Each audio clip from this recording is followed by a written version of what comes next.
James B. Eads. By Lewis Howe. Early training. James Buchanan Eads was born in Lawrenceburg, Indiana, May 23, 1820. Both the Eads family, who came from Maryland, and his mother's people, the Buchanans, who were originally Irish, were gentlefolk, but James's father never was very prosperous. The son, however, went to school, and he showed early a very special love for machinery, observing with great interest everything of that kind that he came upon. For a while the family lived in Cincinnati. From there they removed in 1829 to Louisville. In those days, when steamboats were the best of conveyances, the Ohio River formed a natural highway between the two towns. On the trip the small boy of 9 hung around the engine of the boat, considering it with so much wonder and admiration that finally the engineer, who found him an apt pupil, explained the various parts of the mechanism to him. He really had understood his lesson well, for 2 years later, in the little workshop that his father had fitted up for him, he made a small engine which ran by steam. Besides, he made models of sawmills, fire engines, steamboats, and electrotyping machines.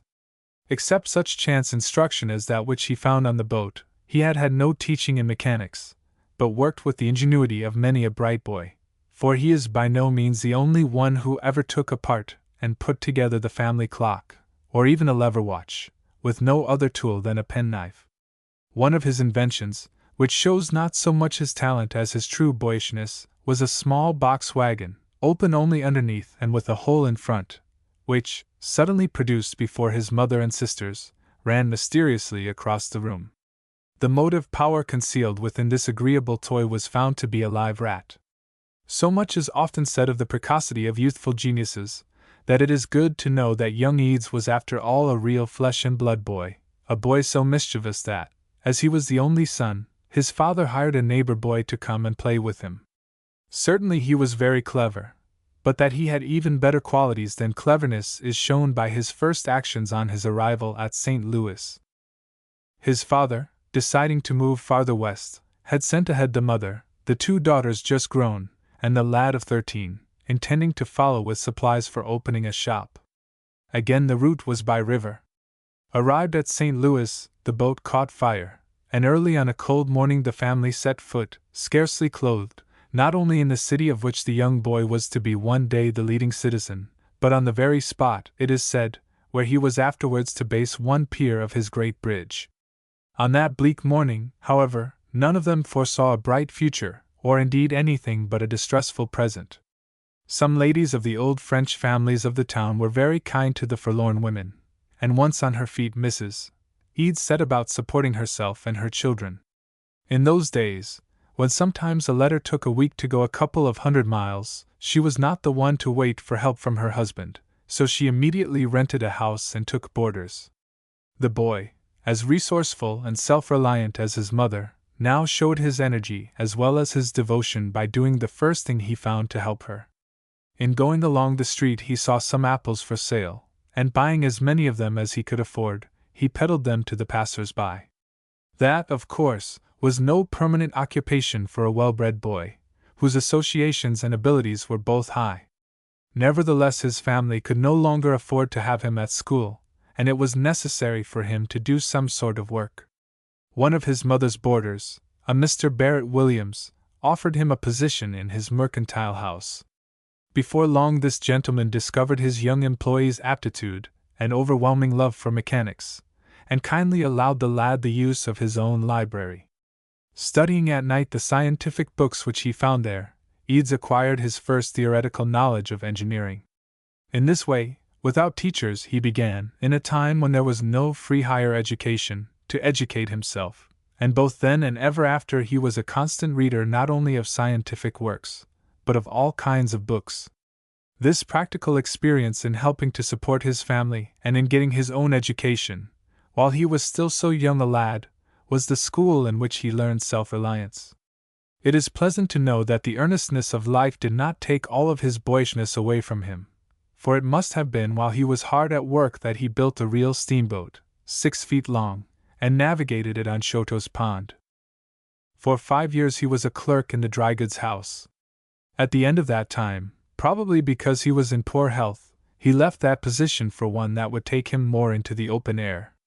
Though his health was not strong, he was by no means an invalid, for at 19 his muscles were solid and his fund of nervous energy was inexhaustible. So, with the natural taste of a boy for a more exciting life, he took a position as clerk on a Mississippi River steamboat.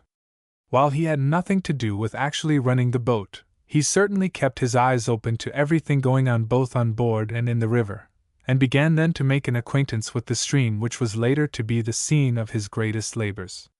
If ever nature played a prominent part in the life of a man, the Mississippi did in that of Eads, for it became the opportunity for 3 of his chief works, and from it he learned perhaps more of the laws of science than from all the books he ever read.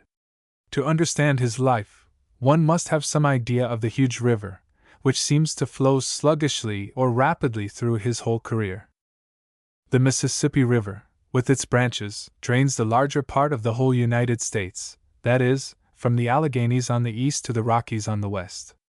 The main stream, 4,200 miles long, and in some places over a mile wide, flows along with tremendous force, ceaselessly eating away its yellow clay banks. The water, full of sediment, is of a thick dull brown color. The clay that it washes off in the bends it deposits on the juts of land, thus forming greater and greater curves, so that often the distance between 2 points is very much less by land than by water. Sometimes there are only a few yards across the neck of a peninsula, around which the channel distance is many miles, and on one side the level of the river is several feet higher than on the other. Gradually the water keeps eating its way, until it forces a passage through the neck, and then the torrent rushes through in a cascade, with a roar that can be heard for miles. The banks dissolve like sugar, and the next day steamboats can cross where the day before were fields and maybe houses. Besides this, the current is constantly washing away and building up not only hidden bars on the river bottom, but even islands above its surface. In the fall and in the spring it rises with such terrifying rapidity that some years it quickly overflows its banks in certain reaches till it is 60 miles wide. Houses and trees torn from their places, and wrecks of boats, float or protrude from the bottom of this brown lake. And when the flood subsides, the current often chooses a new and changed channel. Amid the ever-varying dangers of such a river, the only safety for steamboats is in a race of pilots so learned and so alert as to have the shifting bars and courses always in their minds. In 1839, when steamboats were the only means of rapid transit in the West, when there were more of them in the harbor of the little town of St. Louis than today when it is a great city, this class of pilots was a large and a very respectable one. Much of their knowledge of the river was what young Eads learned while he was a clerk among them, and as time went on, he came to realize that although the Mississippi seems so capricious in its terrible games that one would think them the result of chance, yet in truth, they are controlled by laws as immutable as the Creator. Despite all care that could be used, steamboats were every week sunk and wrecked, and with their valuable engines, boilers, and cargoes were often left where they lay in the ceaseless brown current. After he had been for 3 years on the river, Eads gave up his clerkship to go into the business of raising these boats, their machinery, and their freight. In 1842, at the age of 22, he formed a partnership with Case and Nelson, boat builders. His first appearance in the new business was an experience that well shows his quick inventive genius, his persistency, and his courage. While his diving bell boat was building, a barge loaded with pig lead sank in the rapids at Keokuk, 212 miles from St. Louis. A contract having been made with its owners, Eads hurried up there to rescue the freight from 15 feet of water. He had no knowledge himself of diving armor, but he had engaged a skilled diver from the Great Lakes, who brought his own apparatus. They set out in a barge and anchored over the wreck, but once there, they soon discovered that the current was so exceedingly rapid that the diver could do nothing in it. Eads at once returned to Keokuk, and buying a 40-gallon whiskey hogshead, took it out to the wreck, and having knocked out one head, he slung pigs of lead round his improvised diving bell, made a seat inside it, rigged it to his derrick and air pumps, and then asked the diver to go down in it. The diver having very naturally refused, Eads on the spot set himself a precedent which, during his after life, he never broke, saying that he would not ask an employee to go where he would not trust himself. he got inside his hogshead and was lowered into the river. His assistants were in use to managing diving bells, and when they came to haul him up, the derrick got out of order. By main force they were able to raise the hogshead to the surface, but not above it. As the air pump continued to work all the while, Eads, though wondering what was amiss, sat patiently in his place, till finally he saw a hand appear under the rim of the hogshead. Seizing this, he ducked under and got out. Although the rough diving bell worked thus awkwardly at first, it served well enough, and finally all of the lost freight was saved. A young man so fearless, so energetic, and so able to invent mechanical devices at sudden need, was bound to succeed in a business like this. And young Eads did succeed. Fortune, he believed, favors the brave, and his motto was, "Drive on!" The insurance companies were willing to give the wreckers a large interest, sometimes as much as a half, of the rescued cargoes, and there was a law by which a vessel or freight that had been wrecked for 5 years belonged to whoever could get it up. Eads and his partners worked up and down the river for hundreds of miles. The first diving bell boat was followed by a larger one, provided with machinery for pumping out sand and for raising whole hulls. While in this hazardous business, Eads invented many new appliances for use in its various branches. Because he was in charge of a boat, people began to call the young wrecker Captain Eads, and that was the only reason for a title which clung to him always. He grew now to know the river as few have ever known it. His operations extended from Galena, Illinois, to the bays at the river's very mouth, and even into the tributaries of the Mississippi, and he used to say that there was not a stretch of 50 miles in the 1200 between St. Louis and New Orleans in which he had not stood on the bottom under his diving bell. With the same devotion to his parents as when he peddled the apples in the street, Eads now bought them a farm in Iowa, and provided in every way he could for their comfort. But beyond the ordinary desire of making a fortune for them, for himself, and for a new interest that was coming into his life, it does not appear that there were in his mind any unusual ambitions, any of the dreams of genius. As yet he was only a hard-working, earnest young man, extraordinarily clever to be sure, but founding on that cleverness no visions of great renown in the future. Perhaps this was because he had enough to dream of in the present, enough hopes of purely domestic happiness to look towards. For he had fallen in love with a Miss Martha Dillon, a young lady of about his own age, daughter of a rich man in St. Louis. The father disapproved of the match, not only because he thought the suitor too young, too poor, too unknown, but because he wished to keep his daughter with him, and for other less reasonable causes. The letters between the engaged couple show Eads at 25 as a keen, experienced, and yet an unsophisticated young man, generous, proud, brave, and courteous, a lover of nature, of poetry, of people, and of good books, an inveterate early riser, reverent in religion, and yet, while nominally a Catholic, really a free thinker, sentimental in his feelings almost as if he had lived a century sooner, and at the same time controlling his true and deep emotions, and showing his strong love only to those he loved. At last Eads and Miss Dillon were married, he being over 25 at the time, she nearly 24. Eads then sold out his wrecking business and left the river. He probably made this change because he hoped thereby not only to be more with his wife, but also to support her in the comfort she had been used to, and to show her father that he could do so. The new enterprise, into which at least one of his old partners entered with him, and into which he put all his money, was the manufacture of glass, and they built the first glass factory west of the Ohio River. He had to go to Pittsburgh, then a long journey by boat, stage, and rail, to get trained workmen and to learn the process himself. Almost all of the necessary ingredients and apparatus had to be sent for to Pittsburgh, to Cleveland, or to New York, and they were often slow in arriving and thereby made matters drag considerably. Still there was always something to do, and Eads, the only one of the partners who understood the trade, was forced to work extraordinarily hard. With his usual persistence he stuck to it pluckily, often staying up late into the night, and rising the next day before dawn to oversee operations.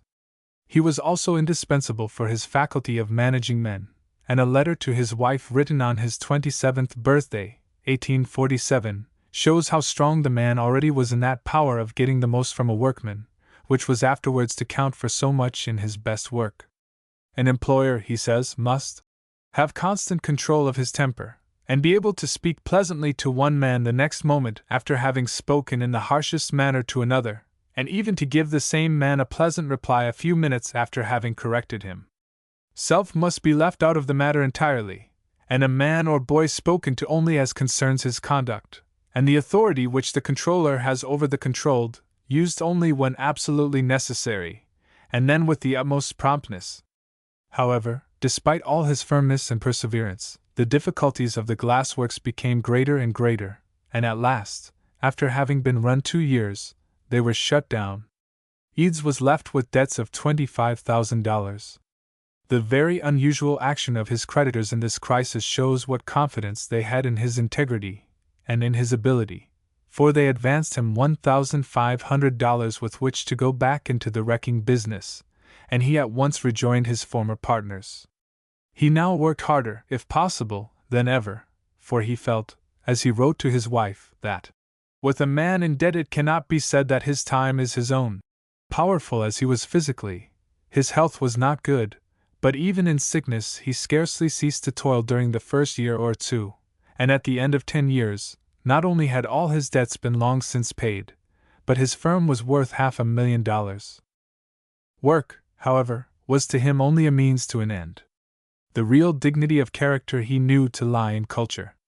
To a small boy he sends, in one of his letters, the message that he should be a good boy and study hard, as that is the only way to be respected when he is grown. Even in his amusements his mind sought occupation.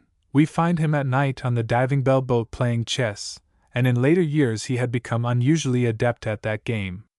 The wrecking business was full of life and action.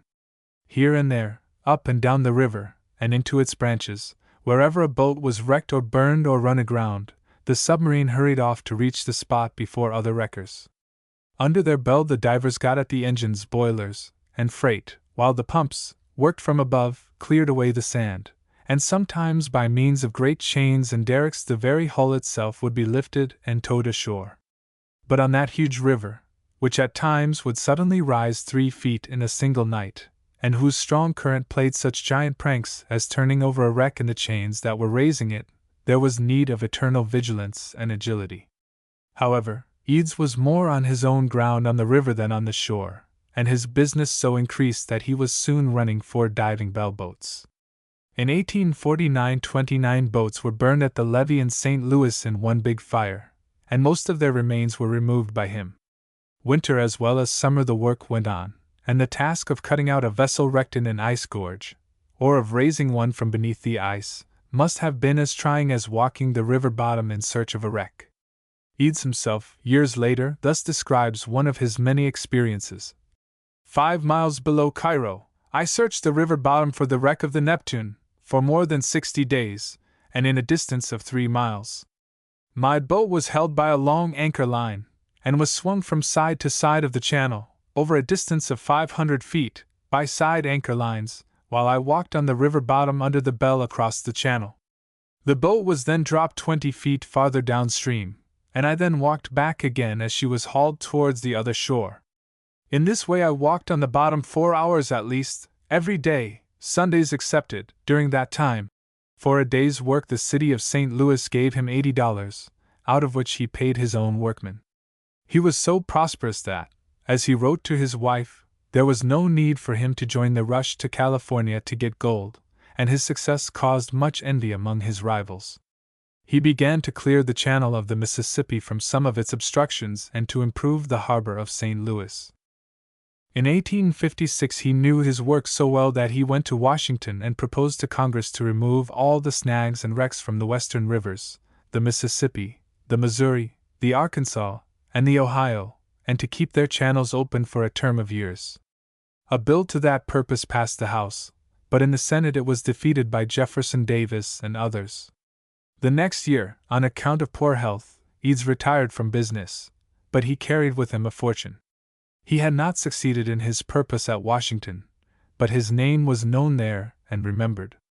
Meanwhile his wife had died, and 2 years later he had married the widow of a first cousin. With his second wife he made his first trip to Europe, the first of very many he was destined to make. In 1857, being 37 years old, he retired, as I have said, from business. His youthful hopes, the ordinary ambitions of men, were realized. He had been a poor boy. At only 37 he was rich, very rich for the times and for the place. From his proposals to the government, we may imagine that he now had broader dreams of usefulness. But his first proposition toward river improvement had been checked. He had bought a large house and grounds. He made for himself a rose arbor, and for 4 years he was as much unoccupied as his lively mind permitted.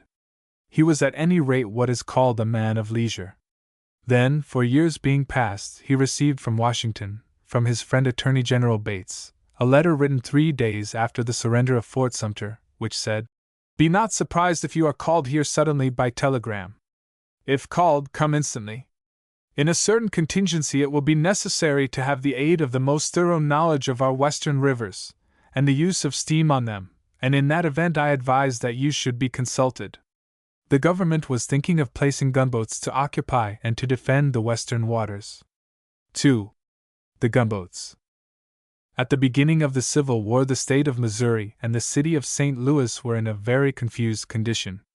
A border slave state, Missouri contained a great many persons of Southern birth and Southern sympathies, and besides a good many strong Northern men, St. Louis had also a considerable German population, all stanch Unionists. But excepting the Germans and 1 or 2 dauntless clear-seeing men, who read the future, few persons in either party wished to fight if fighting could possibly be avoided. The governor, a Southern man, while hesitating at actual secession, wished and tried to control the power of the state so that at need it might help the South, and while professing loyalty, he did all he could to prove his disloyalty to the Union. The legislature, however, would not pass a bill to arm the state, thereby, says an historian, causing the South to sustain a defeat more disastrous to its independence than any which thereafter befell its arms, down to the fall of Vicksburg. In response to Lincoln's call for troops, the governor refused to send any from Missouri. An extraordinary state convention, called in this crisis, voted against secession. Seeing that the governor, notwithstanding this, was covertly aiming at throwing himself and the state, so far as he could, in with the Confederacy, young Frank Blair and General Nathaniel Lyon, carrying things with a high hand, seized and dispersed the state militia encamped in St. Louis, got control of almost all the federal arms in the state, and with outside aid and help from the regular army, chased the governor from the capital, and held him at bay long enough for the convention to depose him and the General Assembly, and to establish a state government loyal to the Union. During all these lively events, St. Louis was in confusion. There were many minds in the town: secessionists, conditional and unconditional Unionists, submissionists, some who wanted war, some who wanted only to preserve peace so that they might keep their homes and fortunes safe, even on condition of abandoning slavery. James B. Eads did not own a slave, nor did he approve of slavery, but among his friends and associates there were many who did own them, and many secessionists. It is curious to observe how little a difference of opinion on these points, that had become so vital, was able to put personal enmity among men who were true friends. Of course, among mere acquaintances there were many instances of bitterness and taunting. Through it all, Eads, with his rare tact and his exquisite manners, steered without collision, offending none of those who were not on his side. And yet we are presently to see what a deep interest his side had for him, and how much he was able and willing to do for it. Between the election and the inauguration of Lincoln, Eads and 3 other prominent citizens of St. Louis wrote a letter to him, expressing their fears that an attempt at secession would be made, and urging the policy of having a Secretary of State from one of the slave states. And they recommended for purity of character, stern integrity, exalted patriotism, and enlightened statesmanship, Edward Bates, born in Virginia, married into a South Carolina family, and long resident in Missouri. A first draft of this letter is in Eads's handwriting. When the new cabinet was formed, Bates, a personal friend of Lincoln's as well as of Eads's, was given a position in it, that of Attorney General. It was he who, 3 days after Sumter was fired on, wrote the letter, already quoted, telling Eads to expect a telegram calling him to Washington for consultation on the best method of defending and occupying the western rivers. Eads himself was by this time no believer in a defensive policy for the government. After Sumter, he had already written to Bates advocating determined and vigorous measures. So, when the telegram soon followed the letter, he was glad to hasten to Washington in order to be of use. There he was introduced to the Secretary and to the Assistant Secretary of the Navy. The importance of controlling the Mississippi River was well seen by the great strategist, Lincoln, who called it the backbone of the rebellion, the key to the whole situation. If it could be held by the government, the Confederacy could neither move its troops up and down it, nor, thus cut in half, could it bring over from Texas and Arkansas the many men and the quantities of food greatly needed by its armies east of the river. Realizing this, the Confederacy was already beginning to fortify the Mississippi and the Ohio with its branches. To dislodge the rebels, Bates proposed a fleet of gunboats. The Secretary of War, however, thinking this idea of gunboats either useless or impracticable, showed at first no interest in the plan. But at the request of the Secretary of the Navy, who realized the importance of the subject, Eads prepared a statement of his views, embodying Bates's project. In it he also suggested, besides the best kind of boats for the service, batteries, to be erected at several points. Commodore Paulding, on reading this statement, at once reported in favor of it. Suddenly, the Secretary of War, when he saw that the scheme was coming to something, claimed jurisdiction over the whole matter, but finally he agreed to order the same officer already appointed for the purpose by the Navy to go west with Eads and purchase vessels to be armed. All necessary approvals having been made, the two went to Cairo, where they examined the Benton, one of the former snagboat fleet. Afterwards Eads proposed the strong and swift Missouri River steamboats. But neither of these suited his colleague, who at last went to Cincinnati, and buying 3 boats there, armed them himself, and very useful boats they were. The gunboat scheme had been first proposed in April. It was now June, and excepting these 3 wooden boats, nothing seemed to have come of it. So in July the Quartermaster General advertised for bids for ironclad gunboats. In 1861 ironclads were a rather new thing. France and England had a few of them, but at the time the Merrimac was begun no ironclad had been finished in America. On August 5th, when the bids were opened, that of Eads was found not only to be the lowest, but to promise the quickest work. On August 7th the contract was signed for 7 gunboats to be delivered at Cairo on October 10th, 64 days later. This contract, it has been said, would under ordinary circumstances have been thought by most men impossible to fulfill. And the circumstances then were anything but ordinary. It was a time of great financial distress. In the border slave states the pursuits of peace were interrupted. All was in turmoil and confusion. Rolling mills, machine shops, foundries, forges, and sawmills were all idle, and many of the mechanics had gone to the war. The timber for the boats was still growing in the forests. The iron was not yet manufactured. And so short was the time that 2 or 3 factories alone, no matter how well equipped they might be, were not to be depended upon. Yet Eads had undertaken to start up the factories, to gather the materials, and to build his boats in 2 months. Never were the self-reliance and the energy of the man better exhibited, but his keen business sense might have hesitated, had not his patriotism shown him that the Union needed the boats quickly. Most of the machine shops and foundries of St. Louis were at once set to work night and day, and for hours at a time the telegraph wires to Pittsburgh and to Cincinnati were in use. 21 steam engines and 35 boilers were needed. Prepared timber was brought from 8 different states, and the first iron plating used in the war was rolled not only in St. Louis and Cincinnati, but in small towns in Ohio and Kentucky. Within 2 weeks 4,000 men were at work in places miles apart, working by night and 7 days a week. To the workmen on the hulls who should stick to the task till it was done Eads promised a handsome bonus, and in this way gratuitously paid out thousands of dollars. The building of this little fleet has been called a triumph of sagacity, pluck, and executive ability unsurpassed by any exploit in the military or civil history of the times. To be sure, the 7 boats were not finished at the time called for. That they were all launched within 100 days of the signing of the contract is amazing enough, but if they had been built after designs of Eads's own, so that he would not have been delayed by sudden changes necessitated when he found weaknesses in the plans furnished him, or when the designer changed the specifications, and if the government, harassed and driven as it then was, had been able to pay him according to its part of the contract, there is little doubt that he would have had the vessels finished in time according to his agreement. Even as it was legally decided later that he was not at fault. When he entered into the contract, he was a rich man, and as he was not to receive his first payment from the government for 20 days, probably only a rich man could have had the credit necessary to put so much machinery into motion.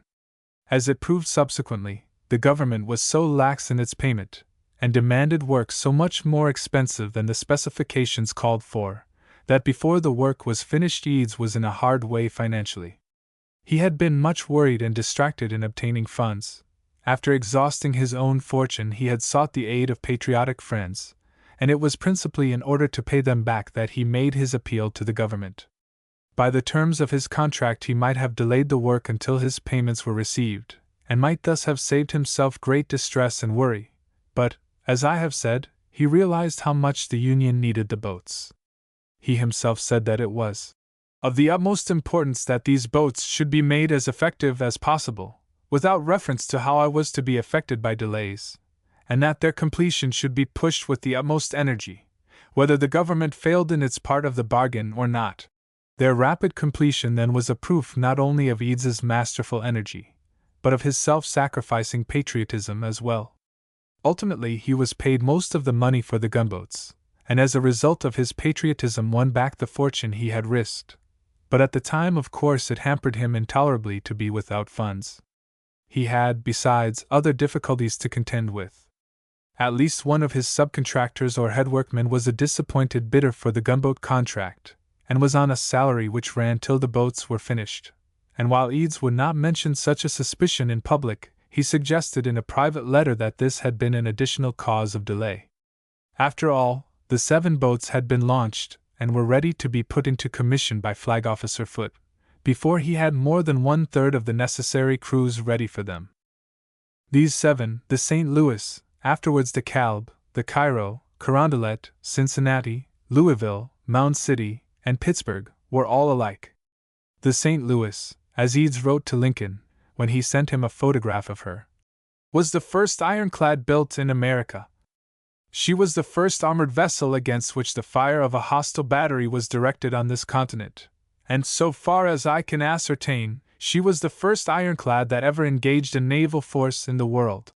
In reading the descriptions of them, and in reading in the naval histories of their undeniable faults, it must be remembered that Eads had no part in the modeling of these boats, and is therefore relieved of all responsibility as to their imperfections. They were 175 feet long, 51.5 feet beam. Their flat sides sloped upward and inward at an angle of about 35 degrees, and the front and rear casemates corresponded with the sides, the stern wheel being entirely covered by the rear casemate. It was a large paddle wheel, placed forward of the stern so as to be protected.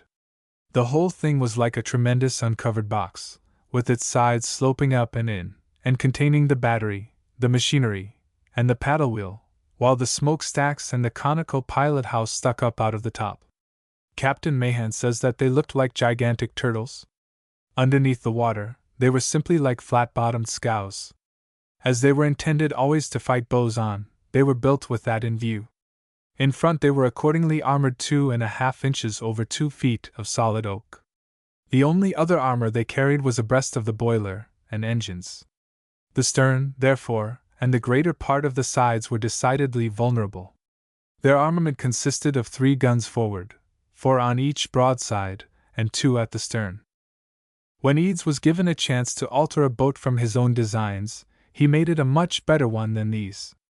It was a boat ordered by General Fremont in September, 1861, in excess of the government appropriation for the river fleet. This was the same snag boat which 3 months before had been suggested for alteration by Eads, and refused by the Army's agent. In this case, as in so many afterwards when Eads knew himself to be right, he stuck persistently to his own opinion, and out of the heavy old boat, despised and objected to by so many persons, he fashioned the old warhorse, the Benton, which, slow as she was, Spears, the naval historian, calls the most powerful warship afloat at that date.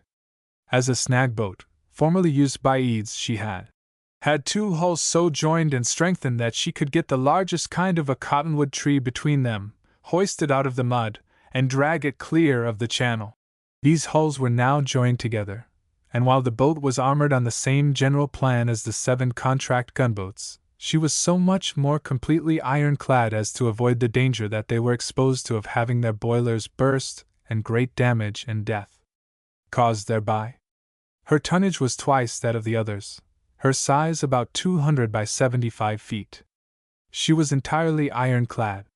In her gun-deck casemate the 20 inches of timber under the plating had its grain running up from the water instead of horizontally, by which means, wrote Eads, a ball will strike, as it were, with the grain, and then be more readily deflected. On the same principle that a minnie ball will penetrate 5 inches of oak, crossing the grain, while it will not enter 1 inch if fired at the end of the timber. This detail illustrates the care and interest with which Eads built his boats.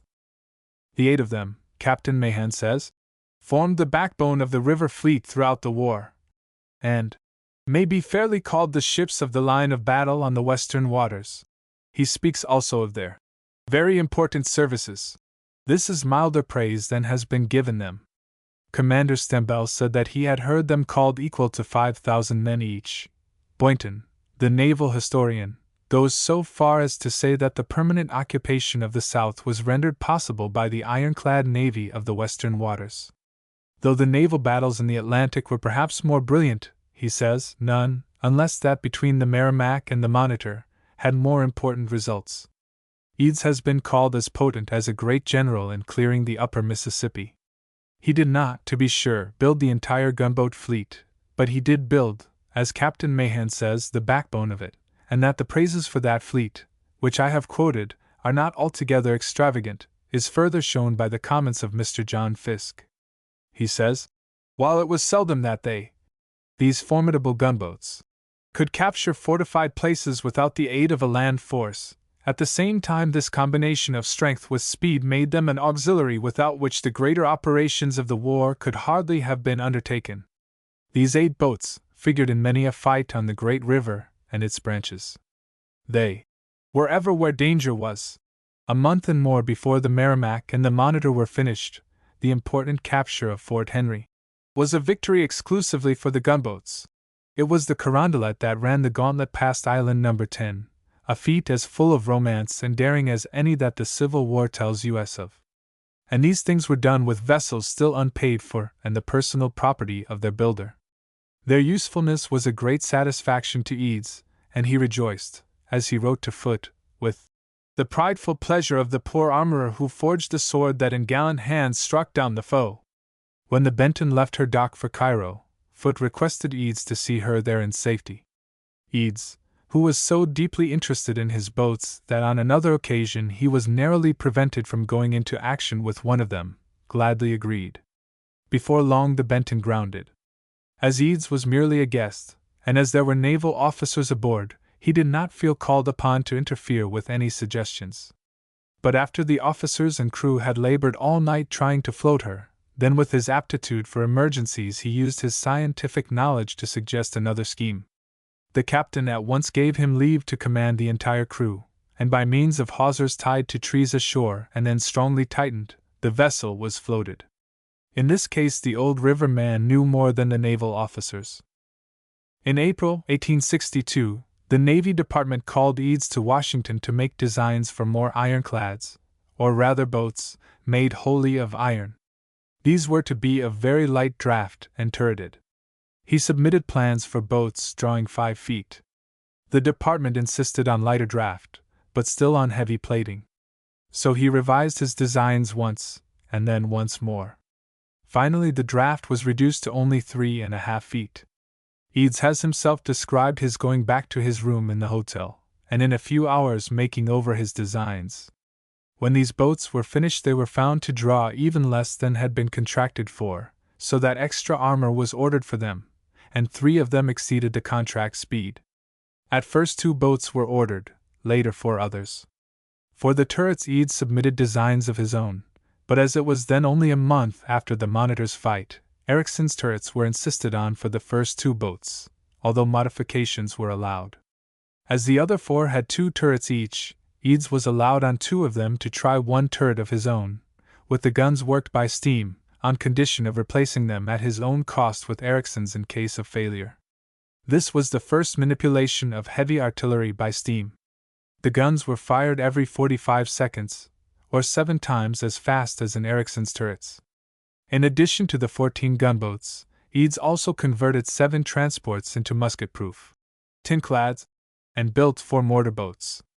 Such men, says Boynton, deserve a place in history by the side of those who fought our battles. The career of some of the gunboats subsequent to the war is interesting. In 1880 the Chickasaw and the Winnebago, which were 2 of the 6 iron boats, and both of which took part in the naval campaign at Mobile, had come into the hands of Peru, and old as they were used very effectively against some of the larger and more modern boats of the Chileans. During those trying war times all of Eads's tremendous energy had by no means been exhausted by the gunboats. In more ways than one he had been showing himself a good citizen and a kind-hearted man. Much as his fortune had been drained by the boats, he still found money to give to the sufferers in the war. Out of a belated partial payment on the Benton he at once sent money to Foot for use in relief work, and with characteristic persistence he sent several letters and telegrams to make sure of the money's arriving. A month or so later he sent a check from Washington to St. Louis to the Sanitary Commission, asking that its receipt might not be made public. In the letter sent with this he speaks of the war as an accursed contest between brothers, but adds that the cause is most worthy of the sacrifice. From the niece of the Secretary of the Navy we also find a letter of acknowledgement of money to be used in relief. But it was not only to the soldiers that he showed his tenderness. To Foote, the gallant Christian commander of his fleet, he sent various friendly gifts when that brave man lay dying, grapes from his own vines, a portrait he had had painted of his friend. And even to those on the other side he showed an unusual consideration.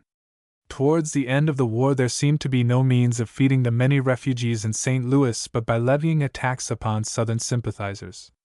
Eads, who foresaw what bitterness such a course would produce, offered, in the name of a bank in which he was a director, $1,000 to start a subscription to be used instead, and the invidious assessment was never levied again. To his personal friends he was always generous and thoughtful, sending them many presents, defending them from misrepresentation, and helping them in their chosen careers. By means of his influence and tact he procured the release of an indiscreet person who had talked himself into McDowell's College prison as a suspected enemy to the government. Giving to others seemed a trait in Eads's character which afforded him an intense pleasure, and though a man of great dignity, he used with his intimate friends a charming playfulness and affection. He could be extremely mild in correcting faults, and while he was inclined to bear with others, he could be stern. His manners were rather those one expects in a European gentleman of leisure and high breeding, than in a former steamboat clerk and a man who had worked hard most of his life. His hospitality was princely. In his large house in the suburbs of St. Louis he received not only the young friends of his 5 daughters and his own friends, but also officers of the river fleet and of the army, officers sent west on inspection duty, and foreign officers following the course of the war and of the improvements in gunboat building.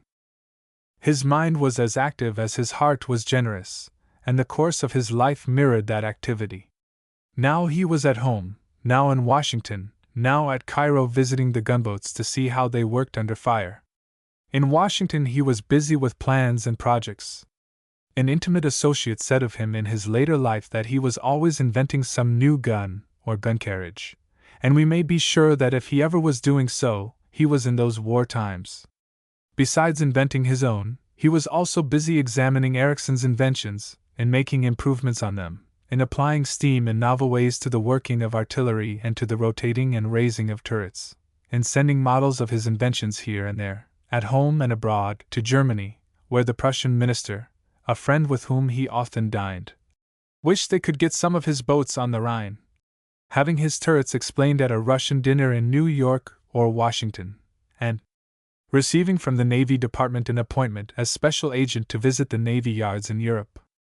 At home he was just as busy. With his house so full of company, he nevertheless found time somewhere for solid reading apart from his work.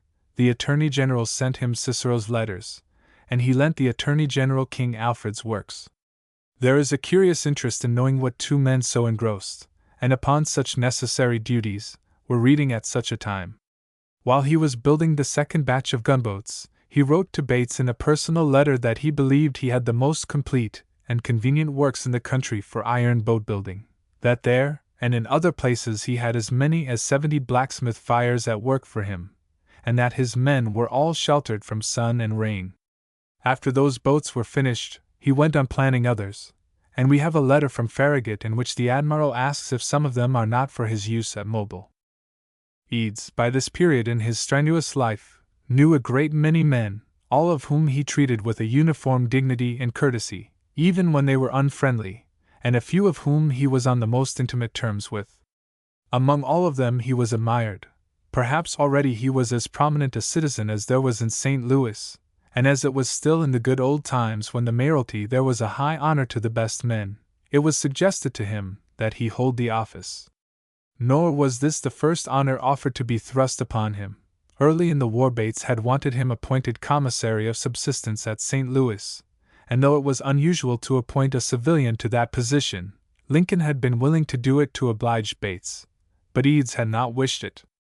More than a year later he was given a commission of lieutenant colonel by the governor, but he was never sworn in. Like all men in those troublous times, he took a peculiar interest in politics, and on being asked privately in a joint letter from the editors of 3 St. Louis papers, 2 of them German, exactly what his politics were, he replied that he was as strongly in favor of emancipation as he was opposed to slavery, and that he believed in no kid-glove policy. But he remarked incidentally that if he were to be offered the mayoralty, he should refuse it. His work was for the whole country. While he was still too much engrossed with his turrets and his plans for new boats, he fell very ill. Indeed, there can be no question that he sacrificed his health to build the gunboats. Never very robust, he was now so ill that 8 doctors gave him up. His indomitable spirit pulled him through, but he was ordered away from his workshop to Europe, he and his family. His overburden of labor had crushed him. Before this his eyes had been tired out. Bates charged him to take care of himself. "The country can't spare you," he said, "and I can't spare you." Unless Bates was a prophet, we may well think the first of these statements unduly strong. To be sure, when in a crucial moment the gunboats were needed, and needed quickly, Eads's unparalleled haste in building them certainly did an inestimable service to the country. But so far in his career, and he was over 40, while he had shown a marked inventive talent, he had not as yet made clear his signal genius for engineering. And although he had exhibited wonderful executive ability, and such true patriotism as made him a valued citizen, he had still to render himself indispensable to the development of the nation. 3. The bridge. Eads was bred to the Mississippi. He had mastered its secrets by hard experience. He had worked in successful opposition to its great wayward forces. But he was not to be content till he had tamed it, till he had saddled it, and wild as it will always be, had made it nevertheless subservient to him. To his quietly stubborn spirit there was a delightful invigoration in using his brain to conquer the brute force of this capricious monster. For the river is the grandest power between our 2 oceans. Niagara is more sublime, but Niagara is constant, and therefore its immense strength has been easily set to a task. The Mississippi is so irregular that one tends unconsciously to personify it by calling it tricky. To find the causes of its sudden changes one must go back hundreds of miles to the mountains east and west. Seeming to delight in destruction, it tears down or eats away the checks that are put upon it. Only a mind never discouraged, a mind capable of discovering and comprehending the laws that after all underlie the apparently blind and brutal jests of this untiring giant, can, by the use of those very laws, tame it. And such a mind Eads had. "That everlasting brain of yours will wear out 3 bodies," said one friend. Though indeed his body was strong, with iron muscles and a fierce nervous energy, yet it was not a big body, and his health was weak. Again and again he worked beyond his strength, and only on the absolute order of his doctors would he go away from his work and rest. But he could not entirely rest. His brain would work. In his health tours to Europe he was always open to new ideas, always studying new methods to carry back to his task. "Your recreation," someone wrote him, "is monitored discussions with Captain Ericsson." Another recreation was chess. Had he not elected to be the leading engineer of his day, he might have been the chess champion. This game, never one for the slothful and unthinking, he made even more exacting than usual. He would play several games at the same time, or, without seeing the board which his opponent used, he would carry the game in his head. Though it was his nature not to like to be beaten, yet he was as kindly as he was set in his purpose, and it was also his nature to take defeat gracefully. Defeat seldom came. "Never let even a pawn be taken," he gave me, a small boy, as a rule for the game. Even in little things he liked thoroughness, a capacity for painstaking which is, I think, characteristic of the thoroughbred. His appearance showed his traits. Not tall, and rather slight, he was always dignified. His wide and thin-lipped mouth shut so emphatically that it made plain his intention to do, in spite of all, what he believed could and should be done. Someone said that it was 100 horsepower mouth. It admitted no trifling. When it spoke seriously, it spoke finally. But his eyes, with their merry twinkle, showed that he could also speak humorously. He was indeed a famous storyteller, fond of all sorts of riddles and jests, and remembering all of them he heard. He used often to point his arguments with an anecdote, always a fresh one. Believing with Lamb that a man should enjoy his own stories, he would laugh at his in a most infectious way, till he was red in the face. Indeed, he was the larger half of his stories. His face was thoughtful and stern. Though he seldom found fault, he never did more than once. But he was by no means violent. His mildness was more forcible than anger. He wore a full beard, but no mustache, thus exhibiting his long, determined lip. At 40 he was already bald, and after he was 60 he always wore indoors a black skullcap. Scrupulously cleanly in his dress he was point device. Without the least ostentation, his clothes were invariably faultless. From young manhood he had thought that it is due to one's self and to one's friends to look one's best, and he had also realized the practical value of a good appearance. Often impressing this on his wife and daughters, he would have them at all times well dressed. Really, he seems to have been a point too precise. He was just the opposite to those geniuses whose great brain shows itself by a sloppy exterior. Eads was never sloppy, even at home. His great brain showed itself in its restless activity, in its grasp of laws and of details, in its fight to help and to better the country and the world. For it was not only the lusty pleasure of battling with nature that made him long for another struggle with the Mississippi. He saw the value there was in it to commerce and to civilization. Before the war he had long contended with stubborn currents, and with ice, and by his energy and his talent for inventing new devices he had become the most successful wrecker on the river. Abandoning the peaceful but lively triumphs of snatching hulls and cargoes from the maw of the stream, he had offered the government to cleanse its course and thereby to increase its safety and usefulness.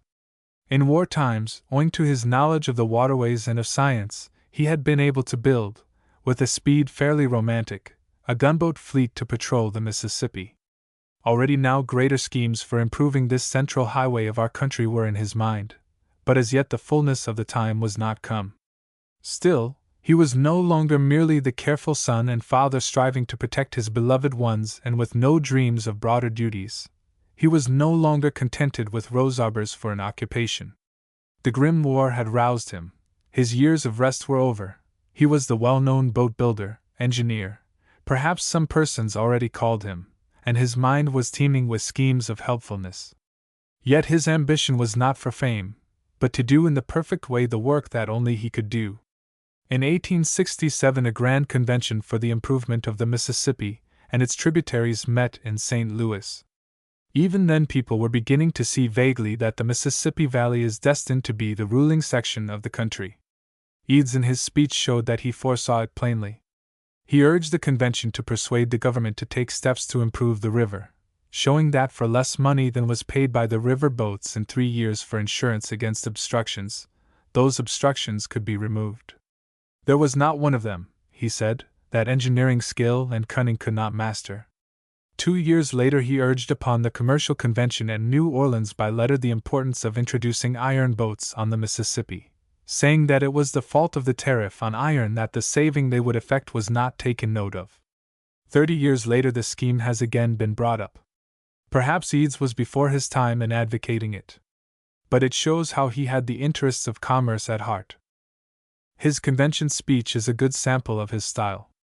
He was so painstaking that even in private letters he would insert words and change sentences and sometimes rewrite. There are first drafts with excisions of whole half pages, for he sought conciseness. He sought also a certain rhythm or grace or forcefulness. It is hard to tell exactly what, since in his letters it often resulted in a rather self-conscious formality or a stiff playfulness, and in his speeches in a prettiness or a floweriness of style. He sought too carefully. Probably in delivery the speeches sounded better than we should imagine. In reading them, they seemed florid. That was, however, the favorite style of the time. And while, by overdoing it, he often seems to lose force, he is almost always clear and always entirely logical. In contrast to his speeches, his professional reports are models, simple and complete, written not faultlessly perhaps, but with a limpidity which makes one interested even in dry technical details. One of his most marked talents, often noted, was the ability to explain an abstruse subject so that it would be quite clear to anybody. And this he did nearly as well in writing as by word of mouth. He thus made clear his remarkable plans for the bridge, for in 1867 the long-talked-of bridge at St. Louis was at last begun. In 1833, when Eads had arrived at the town, it had about 10,000 inhabitants. Though already 70 years old, it had not advanced very far beyond its original state of a French trading post. With the introduction of steam and the waking up of the country, the growth of St. Louis was rapid. In 1867 it had about 100,000 people. Despite a commanding situation, it could be seen that a struggle would have to be made for it to maintain the leadership among the river towns. As early as 1839 there had been a project for a highway bridge, and we are told that the city fathers stood aghast at an estimated cost of $736,600. In the following years there were several more abortive schemes for bridging, one of which, it is even said, would have been carried out, had not its projector died. Perhaps it is as well that he never lived to try it, for until Eads no one seems to have realized how enormous the undertaking was. Probably few others, realizing it, would have dared to go on. In the winter of 1865-66 a bill was brought up in Congress to authorize the bridging of the Mississippi at St. Louis. Dependence on ferries had become intolerable to the people, and often when the river was frozen even the ferries were blocked. A bridge was felt to be absolutely indispensable. However, the antagonism of rival commercial routes was so powerful that the bill was allowed to pass only after it had been so amended that it was supposed to require an impracticability. It declared that the central span of the contemplated bridge must be no less than 500 feet long, nor its elevation above the city directrix less than 50 feet. It was said at the time that the genius did not exist in the country capable of erecting such a structure. Still, a span of over 500 feet had been built in Holland, and the fact that there was not a total doubt as to the practicability of doing as well in the Mississippi Valley is shown by the inauguration of 2 rival bridge companies about a year after the passage of the bill. One of these, which was located in Illinois, after calling a convention of engineers, who considered the question for 10 days, without an examination of Eads's plans, adopted a plan for a truss bridge. The other, the St. Louis Company, from the first had Eads as its chief engineer. For another year there was a sharp contest carried on between these 2 companies, confined, however, principally to the courts and the newspapers, until finally the Illinois Company sold out to the St. Louis Company. Had the truss bridge been built, there is no knowing how long it might have stood, for the engineer who designed it did not arrange to base the foundations on the bedrock of the river. Afterwards it was shown how necessary it was to do this, but at the time many people thought it quite superfluous, and on that, as well as on many other points, Eads met with opposition. In every case it turned out that he had been right. No one else knew so well as he the immense power and the waywardness of the Mississippi. Good engineers supposed that the greatest imaginable scour at the river bottom in extreme high water would not remove over 22 feet of sand, and it was believed that there were perhaps 100 feet of it along the east shore.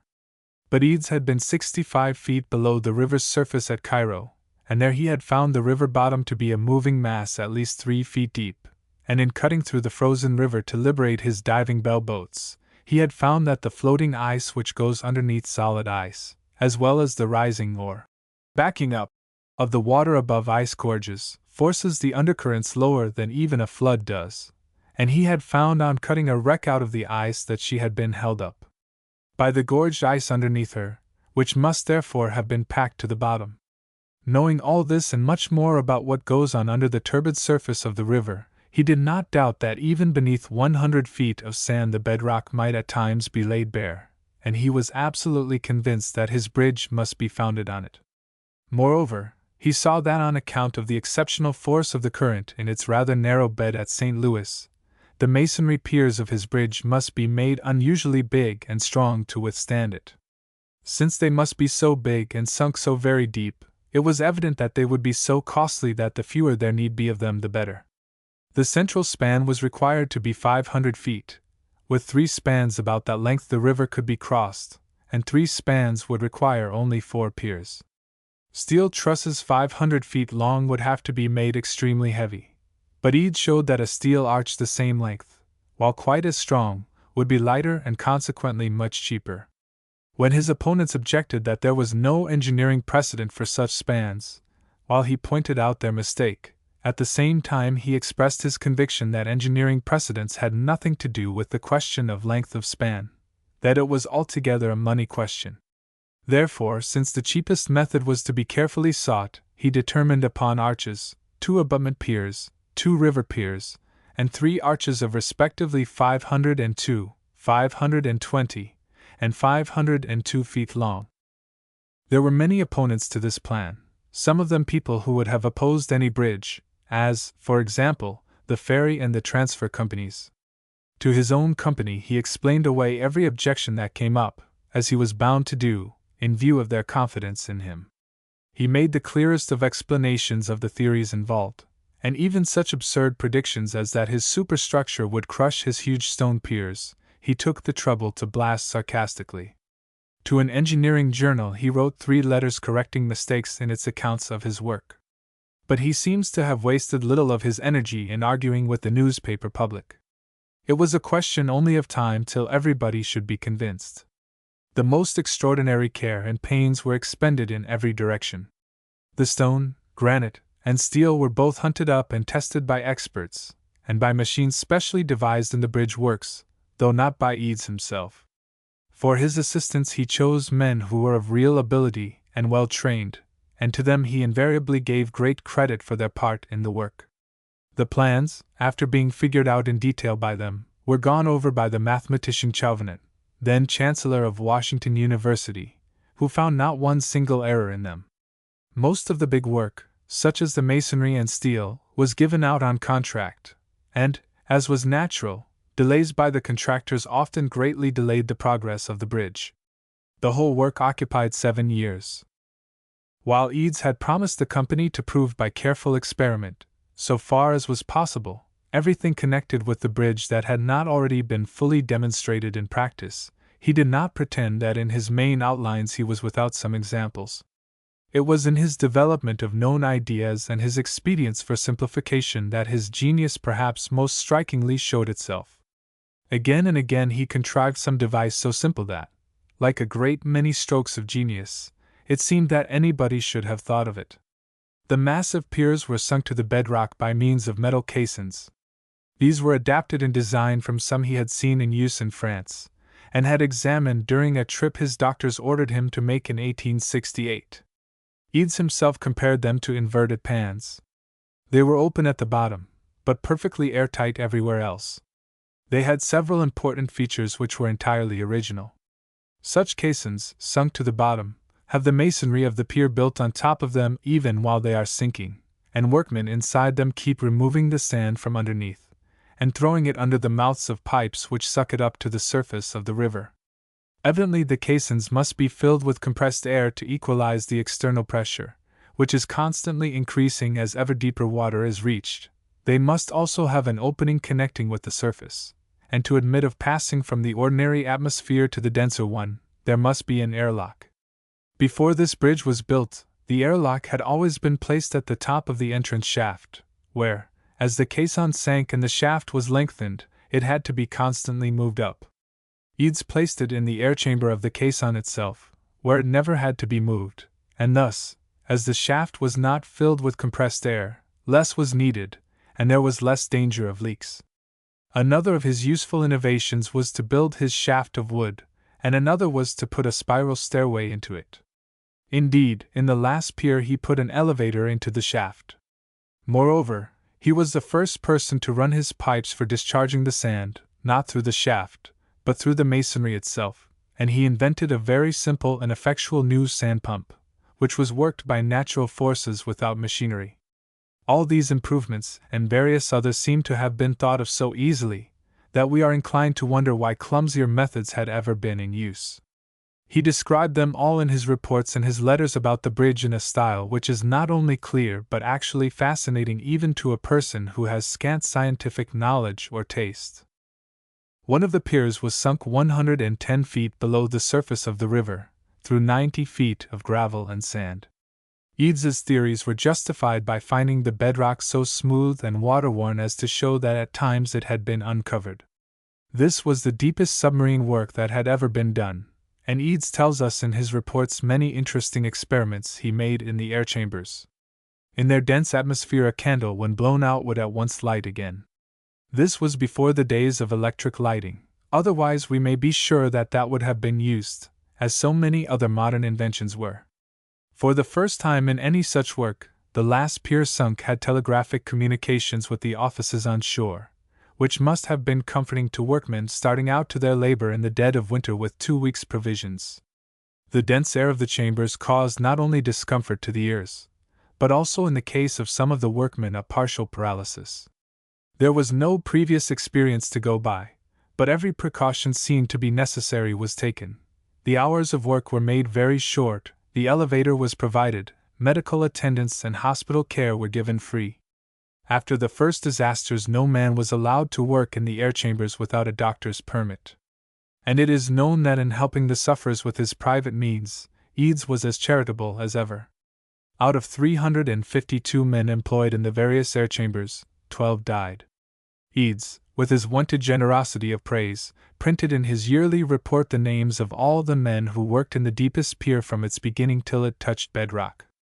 It is interesting to note in passing that of all the workmen in the blacksmith's yard only the head smith himself could lift a greater weight than the designer of the bridge. The superstructure consisted mainly of 3 steel arches, by far the longest that had ever been constructed, the first to dispense with spandrel bracing, and the first to be built of cast steel. The Encyclopaedia Britannica called them the finest example of a metal arch yet erected. They were built out from the piers from both ends to meet in the middle, and were put into place entirely without staging from below, once again, the first instance of such a proceeding. All the necessary working platforms and machinery were suspended from temporary towers built on the piers, and thus while the arches were being put up, navigation below was not interfered with. This throwing across of the 500-foot arches without the use of false works has been ranked with the sinking of the piers through 100 feet of shifting quicksands, as producing some of the most difficult problems ever attempted by an engineer. One problem, caused by the fault of the contractors, presented itself when they came to insert the central tubes to close the arches. The tubes were found to be 2.5 inches too long to go in, although they would be only the required length when they were in. It was left for Eads to insert them. Shortening them would of course have lowered the arch. Eads, who was just starting for London on financial business of the bridge, cut the tubes in half, joining them by a plug with a right and left screw. Then he cut off their ends, for the plug would make them any required length by inserting or withdrawing the screws a little. Then he went away. As it would have been much cheaper not to use this device, his assistants tried for hours to shrink the tubing by ice applications, and thus to get the arches closed, and there is a popular tradition in St. Louis that they succeeded, but it was excessively hot weather, and they did not succeed. The screw plug tubes, of course, were easily put in. Any part of this steel work can be at any time safely removed and replaced, another structural feature original in this bridge. Although Eads took care to protect his special innovations by patent, he was most willing to explain them with care to other engineers and to have others profit by his improvements, and several of the mechanical novelties of his bridge are now in the commonest use, and have been taken advantage of even in such famous structures as the Brooklyn Bridge. During the building of the bridge, Eads spent many months in enforced absence, but while in Europe he always had his labor in mind, and, as I have said, brought home from France one of his most useful appliances. During his absence he left absolutely trustworthy and efficient engineers in charge of the work, and before leaving home he provided for accidents that might occur. So much work was done in the winter that great barriers had to be built to keep it clear of floating ice. One curious detail connected with the bridge is that the Milwaukee, one of the double-turreted gunboats which Eads had built from his own plans, and which had been with Farragut at Mobile, was bought now from a wrecking company, and her iron hull used in making the caissons, so that her usefulness still continued in peace as in war. It has been said of Eads that he grappled with great problems in engineering, and solved them as easily as a boy subtracts 2 from 6. While this is true, it must not be forgotten that he had not the school training of an engineer. Nothing is more untrue than the statement that he was, like de Lesseps, only a contractor. He was a very unusually brilliant engineer, and his ignorance of the higher mathematics served to show his brilliancy the more clearly. Some persons have said that his chief talent was in explaining abstruse reasoning simply, but an engineer has told me that he thought Eads's chief talent was his ability to arrive by some rough means at a certain conclusion to a given problem, which conclusion would in every instance be approximately the same that better trained mathematicians would reach by mathematics. By the time the bridge was finished, indeed from the time, 1868, when his first report for it made a decided stir in the scientific world, both at home and abroad, Eads was a very well-known engineer. In that same year a visit to Europe for his health's sake gave him the opportunity to interview a French steel company, through whom he met a famous bridge builder, and was led to examine the piers of the bridge then being constructed at Vichy, and it was there that he found his new ideas for caissons. Going home, by way of England, he explained his plans to the engineers there, and was by them proposed as a member of the Royal Society. Even at home, in his own adopted state, he was not without recognition, for in 1872 the University of Missouri conferred upon him the honorary degree of Doctor of Laws. From the General of Engineers he received a request for suggestions for improvements in guns, and from his work on the subject of naval defenses it is plain that his mind still found time to run on this favorite topic. In 1874 the bridge was finished. After it had satisfactorily stood the severe tests put upon it, it was formally opened on the 4th of July. The celebrations of that day were the first public outburst of approval given to Eads's work. And today the strong and graceful bridge stands as his most beautiful and lasting monument. And as even the great tornado of 1896 was unable to do the piers any serious damage, they are likely to last indefinitely, and thus make the bridge endure, as its builder said, as long as it is useful to man. To St. Louis it has been so useful that while on the one hand the growth of the city was the cause of its being built, on the other it has been one great cause of the continued growth and prosperity of the city. But it had even broader results than that. It made a radical change in the conditions of transportation east and west, and it made possible the Memphis Bridge and the future New Orleans Bridge. And in another direction yet it is peculiarly important. In bridge building it marks an era, not only because of its strength and beauty and the daring of its design, but also because of its many labor-saving devices, the inventions of a thoroughly practical mind. A distinguished engineer calls it a great pioneer in the art of sinking deep foundations and building spans over wide stretches of space, that astonished in its construction the entire civilized world. London, engineering, chose it, while building, as preeminently the most highly developed type of bridge, and says, in that work the alliance between the theorist and the practical man is complete. In Eads it finds its long sighed for dream, combining the highest powers of modern analysis with the ingenuity of the builder. 4. The jetties. The Mississippi River is a great antimonopolist. As more and more railways have been built, it has been less and less used. And yet, because it drains almost every corner of a valley which comprises over 1/3 of the whole United States, it affords means of transportation to an immense area, and since it cannot be controlled by any one company or group of companies, its freight rates can hardly be arbitrarily fixed. Still, so long as there are impediments to its free navigation in the shape of floods and bars, it cannot be depended on for shipping, and the magnificent opportunities it should offer to commerce are lessened. The vastest river system in the world, it shows in its various parts great contrasts. One large tributary flowing from the Alleghenies, one from the Rockies, one from the north, others from the southwestern plains, are each able to contribute their various products of grain, lumber, cattle, cotton, fruits, and so on. Some branches freeze every winter, others never do. Some are clear, others silt-bearing. From about Cairo it flows southward through the greater delta, or land built up by its own action in ages past, and in all this part of its course both banks and bottom are of yielding alluvion. For some hundreds of miles, the crookedest of great rivers, it varies frequently in width and velocity, and is full of shoals. Then for hundreds more, though uniform in width, it often rises higher than its shores, and is confined in artificial levees, which it continually breaks down. Finally, below New Orleans, growing more sluggish, and dividing into several mouths, or passes, it wanders through tracts of waste marshlands into the Gulf, which it colors brown for miles around. Blocking the end of each shallow mouth there was formerly a sandbar, and these obstructions to navigation were the despair of the river commerce, and no less the despair of the government in its attempts to remove them. Every one interested in trade or shipping realized what a very serious hindrance to the usefulness of the Mississippi these choked-up mouths were, but no one realized it better than Eads. Understanding that the great valley is capable of supporting 400 million people, and intent on doing all in his power for good, even before he had completed the bridge he was studying the problem of opening the river. Its improvement, and the welfare of its millions of people were cherished objects of his life. For some men one great undertaking at a time is enough, but Eads's energies were such that his works overlapped one another. It is hard to see how one man can have time, even if he has brains, to do all he did.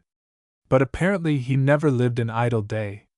The bridge, with its many extraordinary solutions of new problems, made its builder's permanent reputation. At the particular request of West Point he had supplied that institution with writings, diagrams, and models. And so far afield had his fame spread that on one of his many trips abroad he made plans, at the request of the Sultan's Grand Vizier, for an iron bridge over the Bosphorus. A change in viziers, however, prevented its being built. It seems as if the river mouth problem had not always been so difficult. Still, Eads showed that the bars were inevitable, and it is probably only because, with the growing population and trade of the Central States, the need for an outlet was greater, that the problem seemed more complicated. Moreover, ocean vessels were increasing in size and draft, which also made an adequate channel more desirable. Although the blockade had forced the construction of several expensive lines of railway, yet it was impossible to carry all the products of the valley by rail. Millions of dollars' worth of merchandise were delayed at the bars. As early as 1726 attempts had been made to deepen the channels through the river's mouths by harrowing. But the first government effort was in 1837, when an appropriation was made for a survey and for dredging with buckets. Again in 1852 another appropriation was made, and a board, appointed by the War Department, recommended 1. Stirring up the bottom. 2. Dredging.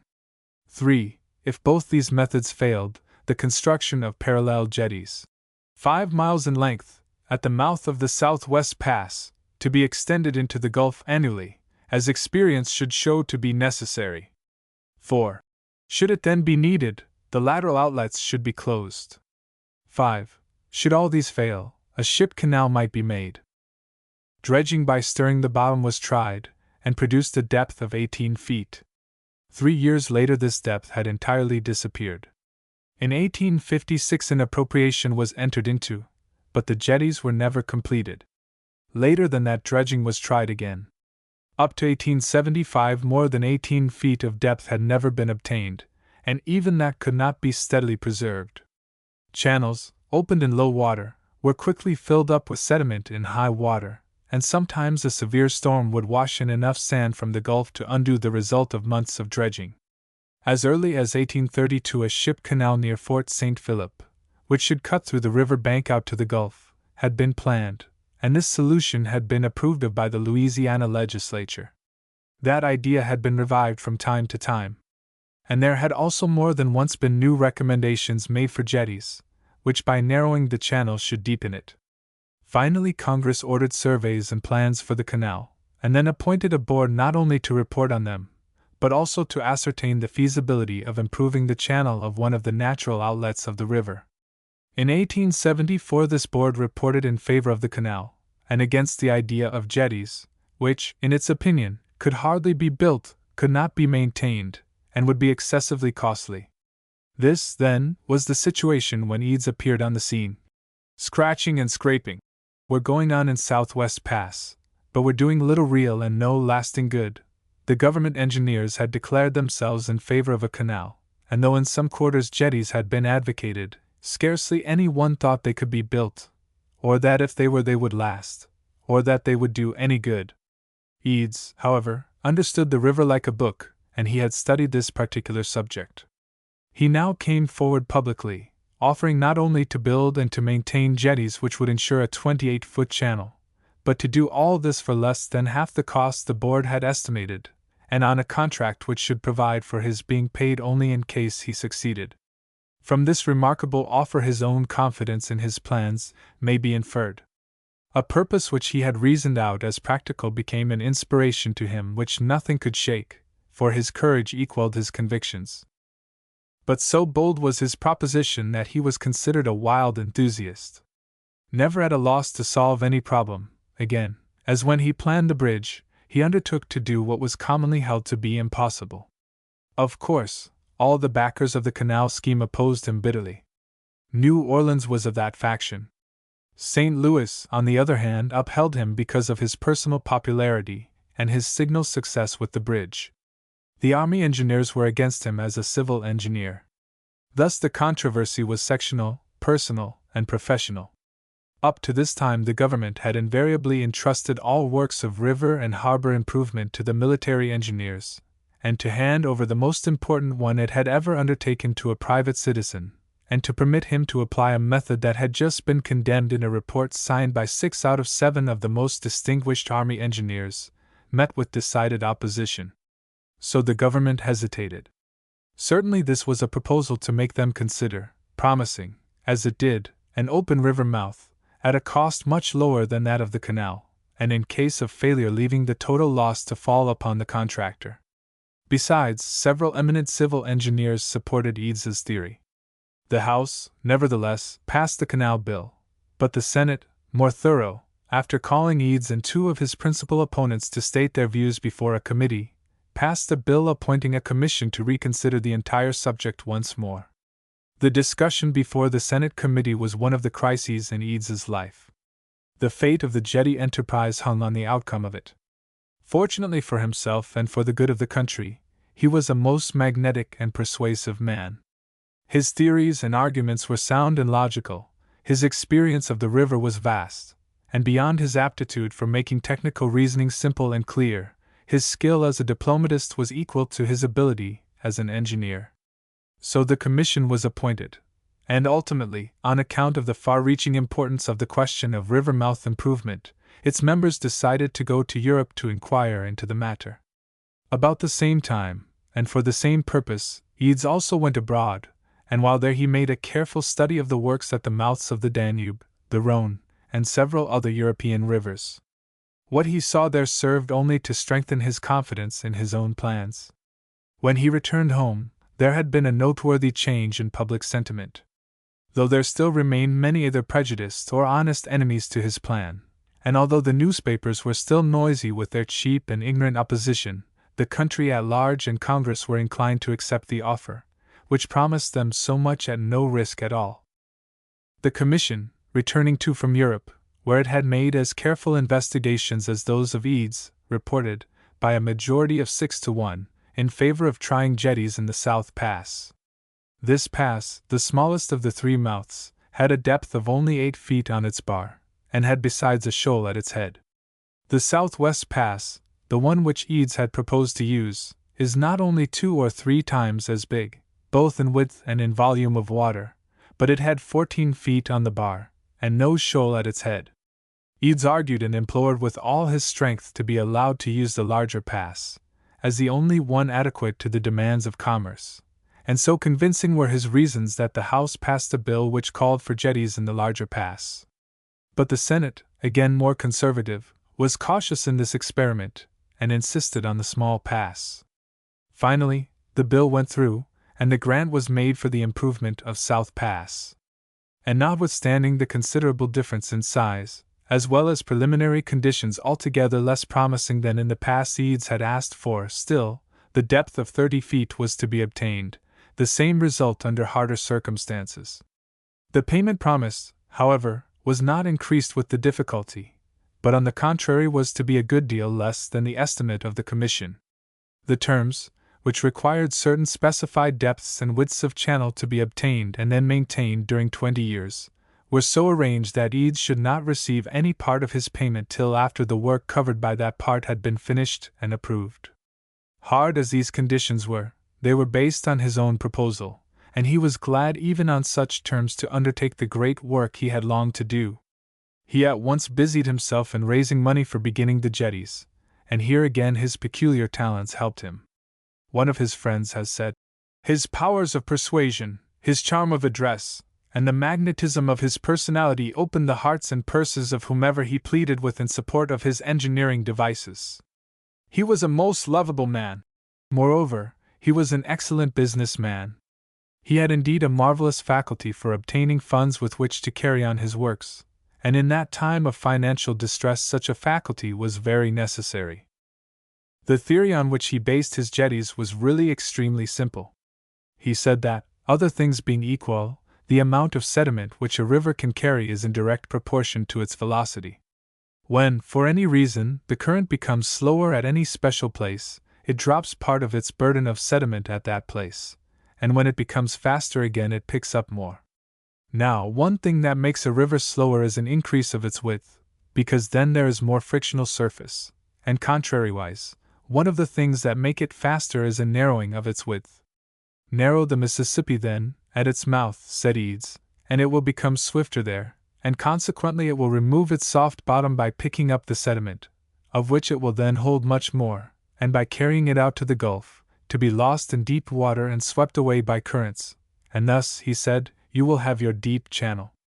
In other words, if you give the river some assistance by keeping its current together, it will do all the necessary labor and scour out its own bottom. Today, since this theory has been proved, it seems as simple as ABC, and it is almost impossible to believe what opposition it then aroused. People were not only set on blocking the undertaking, but they were actually ignorant enough to deny that the velocity of water had any connection with its sediment-carrying power. Even if the narrowing process should happen to give a channel through the present bar, they said, a new one would presently form beyond, and so the jetties would have to be extended every year. However, Eads had his contract and his backers and his ideas and his faith in them, and he set to work on the little pass. The actual delta of the Mississippi consists of nothing but water, marsh, and some sandy soil bearing willows. At the sea end of South Pass, Eads extended the low banks out over the bar, by driving rows of guide piles and sinking willow mattresses close alongside them on the riverside. The mattresses were sunk in tiers, and each tier was weighted well with rock, put in as soon as each mattress was in position. As usual, he invented many of the requisite mechanical appliances and contrivances himself, and generally such good ones that his methods came to take the place of earlier ones. The South Pass was not only the smallest and shallowest of the mouths, but it was besides more difficult than the other two in having a bar at its head as well as at its sea end. And although by his contract Eads was not required to remove that bar, by the exigencies of the case he was. Like the other, it had to be attacked with water, guided by dikes and dams, which were similar in construction to the two parallel banks, the jetties proper. The scheme was always to force the river itself to do all the real work, and though there was, to be sure, a good deal of planning and building, the main idea, as already explained, is exceedingly simple. Eads never pretended to have originated this idea. He had studied many jetties in Europe. He had had the eye to see that they could be adapted to the Mississippi, and the skill to adapt them. For simple as the bald theory is, there was need of the nicest appreciation of laws and forces in applying it, and the result has been called the greatest engineering feat ever accomplished. The problem of making the quantity of water needed run up into the smallest pass, through a narrow, artificially contracted channel, located immediately between two great natural outlets. This problem being complicated by many occult conditions, has been called, by no mean engineer, perhaps the most difficult problem ever dealt with successfully. There is no instance, indeed, in the world where such a vast volume of water is placed under such absolute and permanent control of the engineer, through methods so economic and simple. To the non-mechanical mind, the control of such a multitude of abstruse, minute, and exact details as combined in the making of a bridge seems perhaps more marvelous than the mere bending of nature's forces to serve the ends of man. In Eads the power to do both existed. On piles in the marsh houses were built for the engineers and the workmen, and the jetties were begun. Eads was not able to be there in person all the time, but as usual his choice of competent and faithful lieutenants was noteworthy. His plans were approved by an advisory board of very eminent engineers, and by the end of 1 year the value of the work began to show.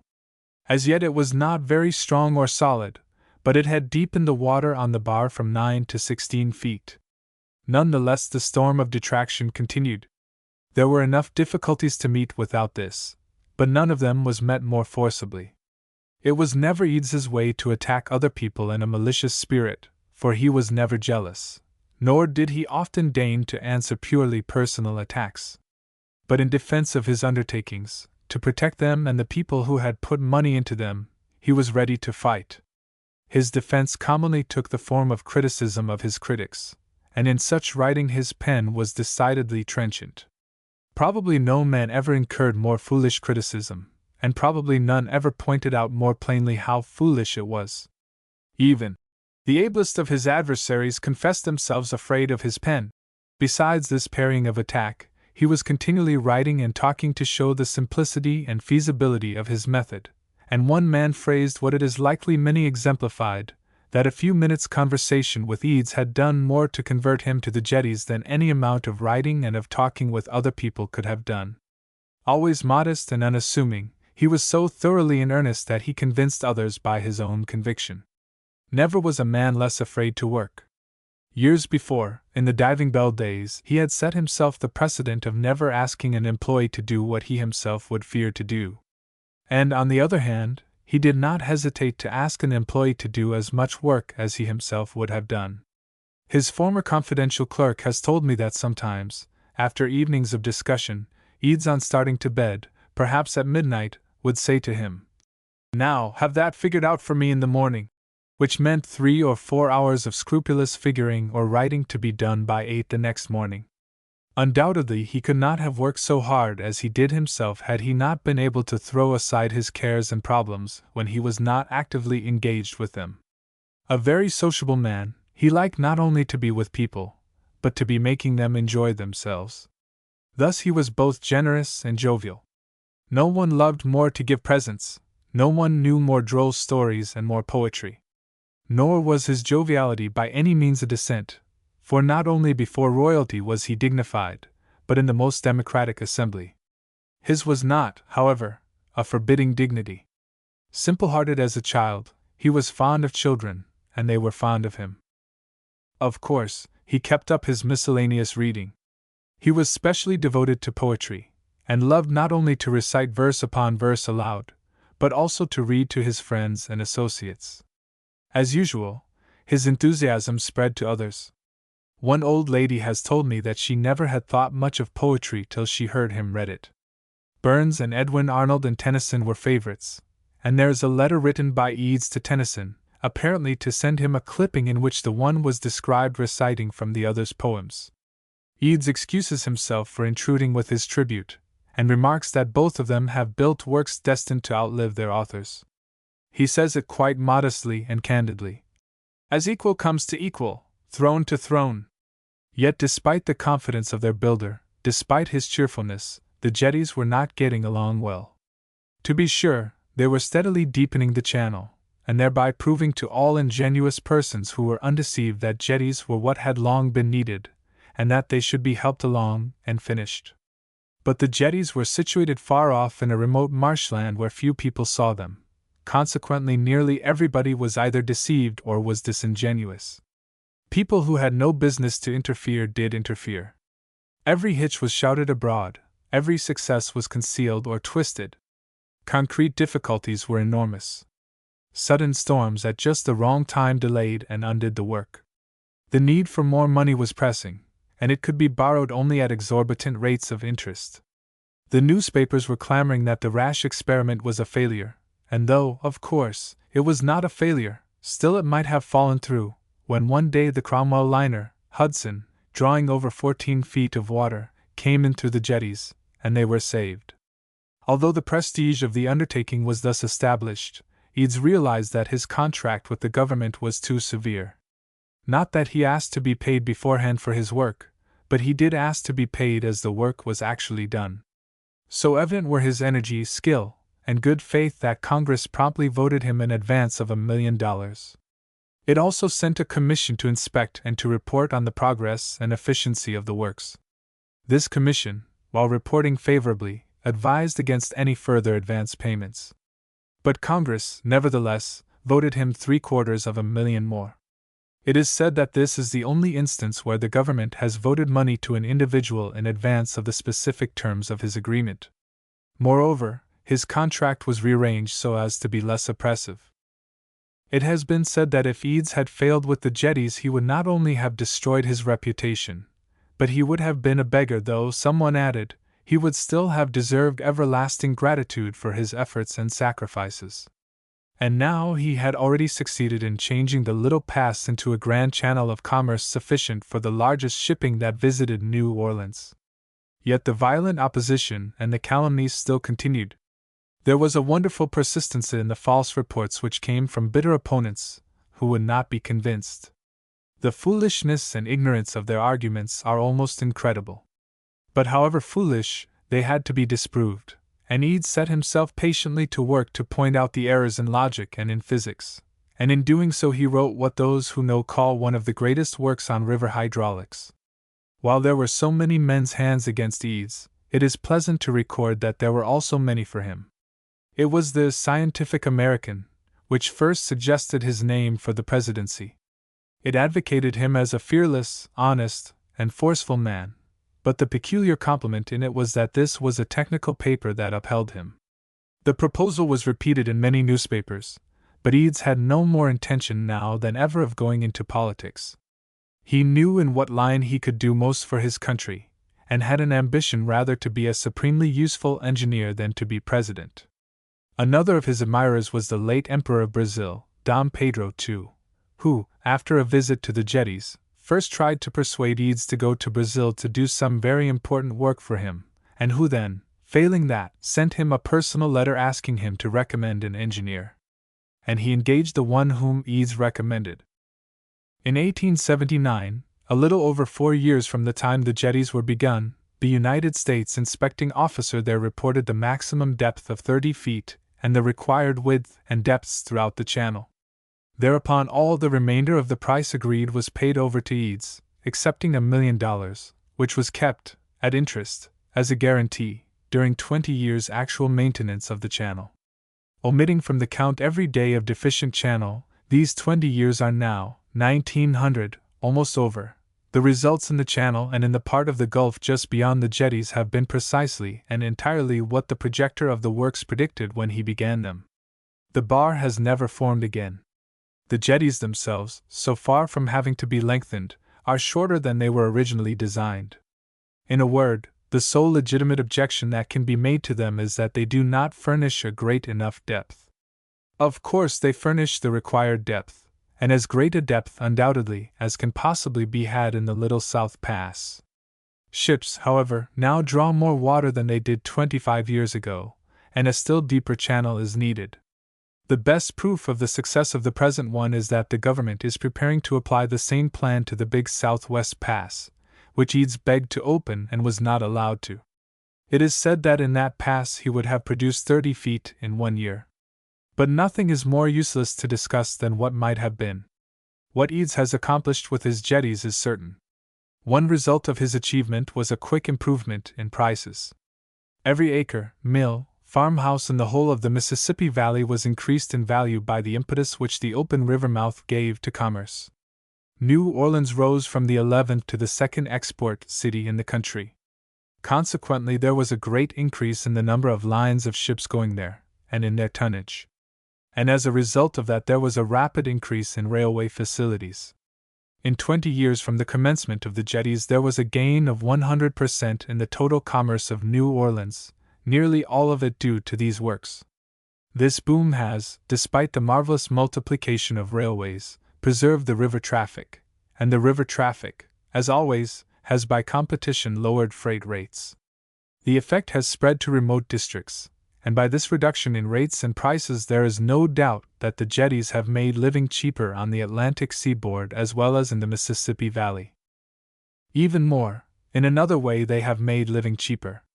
The half-rail and half-water route from the Pacific coast to New York via New Orleans, which the jetties first made possible, forced the transcontinental railways to cut down their time for shipping freight over 1/2. The tonnage by this newer route has increased enormously, and its competition has affected commerce by reducing all rates from the Mississippi Valley and the West and the Pacific slope to the Atlantic seaboard and to Europe. As a consequence, bread has been made cheaper to all the great populations that require the food products of the Central Zone and the Pacific slope. Another very different but curious change is probably largely due to the jetties. Before their construction, only very light draft ships could safely reach New Orleans, but it was so favored a cotton port that many owners would build vessels of unusually light draft, in order that they might make one trip a year to New Orleans with them, although the rest of the time they sailed to deeper ports. As soon as it became known over the shipping world that New Orleans was now open to deep draft vessels, a great many new ones were built. Thus the jetties, as much as any other cause, brought in the era of great ships. It has been calculated from statistics, which it is not necessary to give here, that the annual saving to producers of the Mississippi Valley brought about by the fall of rates, the saving in marine insurance, and the saving in time, due to the jetties, is $5 million, and it is furthermore calculated that the annual money value of the jetties to the people of the country at large is, by a very conservative estimate, $25 million. Even the jetties, however, were not the end of Eads's efforts toward the improvement of the Mississippi. For several years before their completion he had been delivering addresses urging the application of the same system to the entire alluvial basin of the river from the Gulf to Cairo. People were in despair as to what to do to prevent the breaking of the levees, the results of which are as terrible to the dwellers on those flats as the avalanche to people who live on the sides of steep mountains, and the distress and prostration created by the awful spring floods. Most people thought there were two possible remedies: to build more and higher levees, and to drain off some of the volume of the river through the Louisiana bayous. But Eads insisted that the requisite move was to reduce the excessive width of certain stretches of the river with willow mattresses, by uniformity of width to produce uniformity of depth, and consequently uniformity of current. This would facilitate the discharge of floods, and would tend to lessen the need of any levees, whereas drawing off any of the volume of water, he said, would increase the elevation of its surface slope, and thus necessitate higher levees. His arguments on the question are clear and forcible, and it is likely that his plan, if carried out, would solve the important question of the Mississippi. But enough money to try it thoroughly has never been appropriated, and so little effect has patching had, that at this very day there are still advocates of the scheme of drawing off some of the water, a scheme which Eads blasted years ago. In 1879, the Mississippi River Commission was created, consisting of 1 civilian and 6 military and civil engineers, of whom Eads was one. But for him the government would not have undertaken, at any rate at that time, its very comprehensive system of river improvement, founded primarily on his theory. Besides giving a regular, deepened channel, and putting an end to overflows, he contended that his system would reclaim about 30,000 square miles of rich alluvial lands subject to inundation. For 2 years he served on this commission, for many years before he had been working and fighting for the same grand result, grand though almost fruitless. He had no selfish interest to subserve in this, no contract to execute, nothing himself to gain. But when, on returning from a trip to Europe, he found that the work was no longer being carried on as he thought it should be, he resigned from the commission. Deploring the wrong methods used, he still was most deeply interested in this great work up to the time of his death. If, some day, the Mississippi is conquered, it will doubtless be through the means he pointed out. The ship railway. When the jetties were finished and paid for, Eads found himself in a very good situation. Not only was his bold scheme proved to be a complete success, but it had in the end paid him well, and he was promised still further payment for maintaining his works 20 years longer. His reputation was worldwide. He was now 59 years old. 5 years later, in 1884, he went to live in New York. It is not hard to imagine why so busy a man wished to be more in the center of things, though, for that matter, he had not for some years past spent much of his time at home. There was too much to make him travel. Besides the frequent voyages which he was ordered to take for the sake of his health, and which, as he was a very bad sailor, he said were real medicine, he was in demand here and there, in places miles apart, for professional services, and then, too, he visited many engineering works in various remote lands, river improvements, docks, the Suez Canal. It was not alone that his curiosity was always healthy, but also that his education, the broad, useful education that he gave himself, was never ended. We have seen how he refused to go to Brazil. He was also wanted at Jacksonville, Florida, where the citizens called him in 1878 to examine the mouth of the St. Johns River, and to report on the practicability of deepening the channel through the bar with jetties. He went there, and after a personal examination, presented a very elaborate report. In 1880, the governor of California had requested him to act as consulting engineer of that state, and he accordingly visited the Sacramento River, and reported upon the plans for the preservation of its channel and the arrest of debris from the mines. In 1881, he was consulted by the Canadian Minister of Public Works on the improvement of the harbor of Toronto, which he also examined. This was the first instance in which the Canadian government had ever employed an American engineer.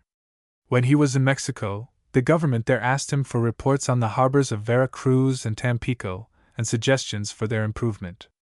Although he did not examine these 2 harbors personally, he drew up plans on surveys furnished by engineers whom he sent there, and the work which has since been carried out after his instructions has proved eminently satisfactory.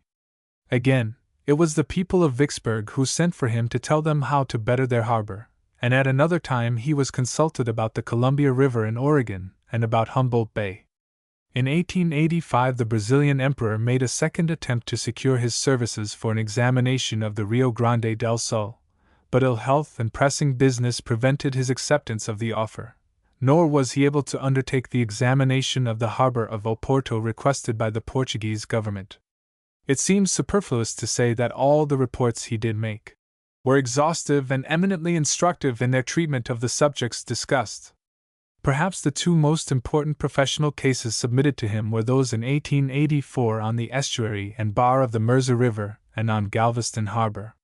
In the case of the Mersey he was called in, at the solicitation of the Mersey Docks and Harbor Board of Liverpool, to settle a dispute. Appearing before a committee of the House of Lords, he gave his testimony as to the effect which the proposed terminal works of the Manchester Ship Canal would have upon the estuary of the Mersey and the bar at Liverpool. He brought to the solution of this question that same keen insight into hydraulics, and the same close application that had made him so successful in this country. He showed so plainly what would inevitably be the deleterious results of the proposed plans that the committee decided against them. Subsequently, they were changed to conform to his suggestions. For this report, he received £3,500, said to have been the largest fee ever paid to a consulting engineer. In the Galveston case, the same year, he was requested, not only by the city but by the state legislature, to formulate a plan and to take a contract from the United States government for improving that harbor. The government had already been carrying on works there for several years and accomplishing nothing. Indeed, it was the jetty method, by this time more highly thought of than 10 years before, which was being attempted, but not in proper form. Eads, after long and careful study of the situation, made a plan, which he offered to carry out on conditions very similar to those adopted in the case of the Mississippi jetties, but Congress was not willing to grant the contract. Since then, however, the works there have been altered according to his suggestions, and have consequently been more successful.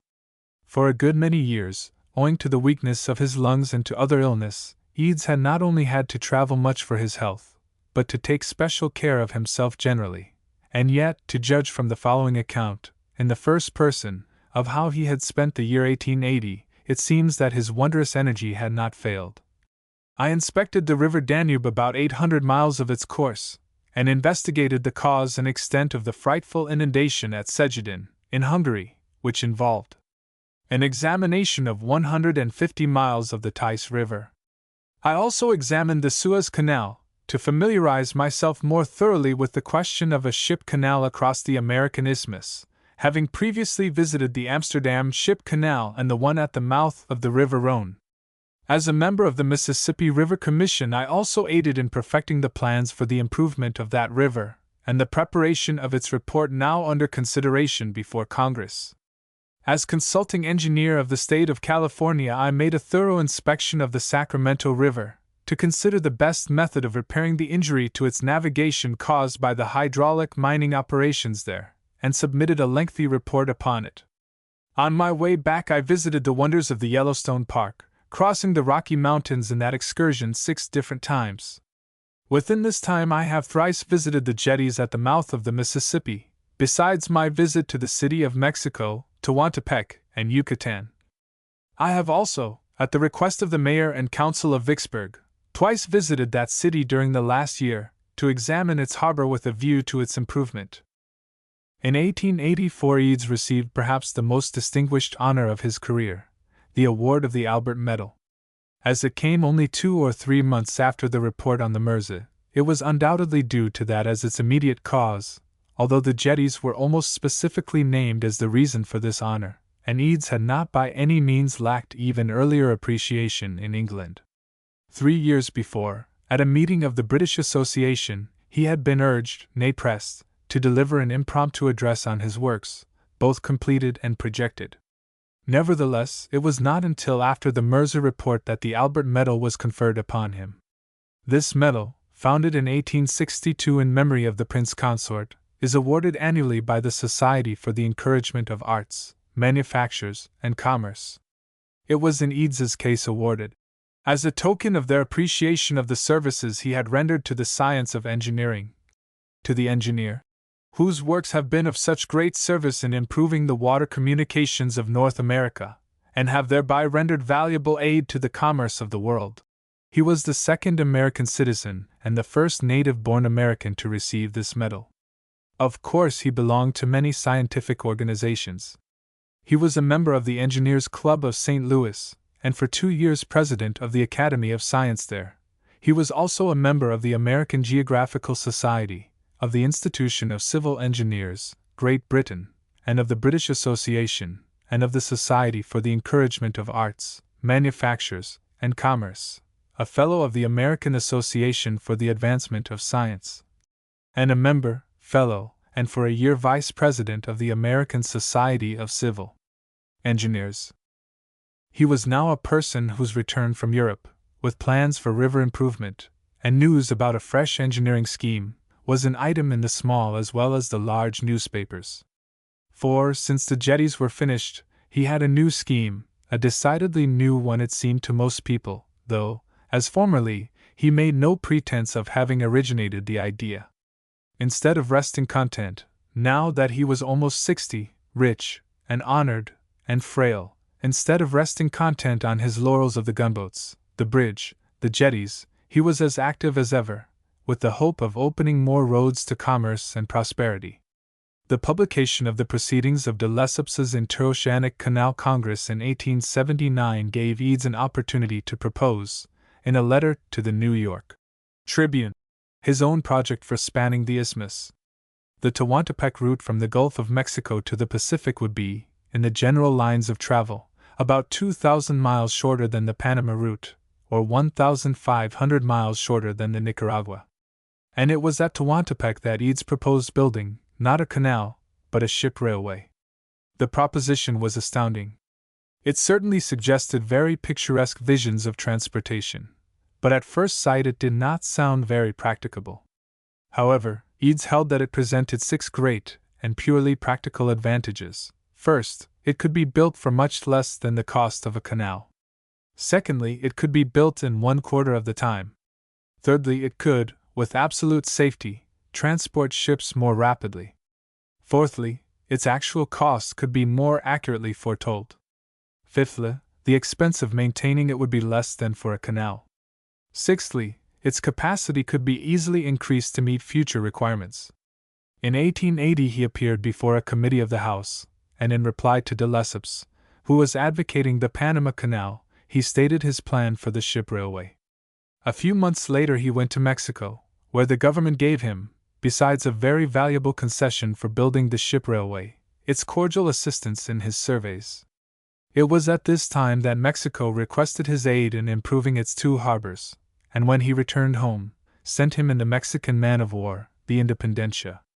The next year he proposed to Congress to build the ship railway at his own risk, and to give the United States special privileges, which had been arranged for in his Mexican charter, provided the government would, as he proved the practicability of his plan by actual construction and operation, guarantee part of the ship railway's dividends. Although this arrangement would have laid as little risk on the government as the jetty arrangement had, it was not accepted.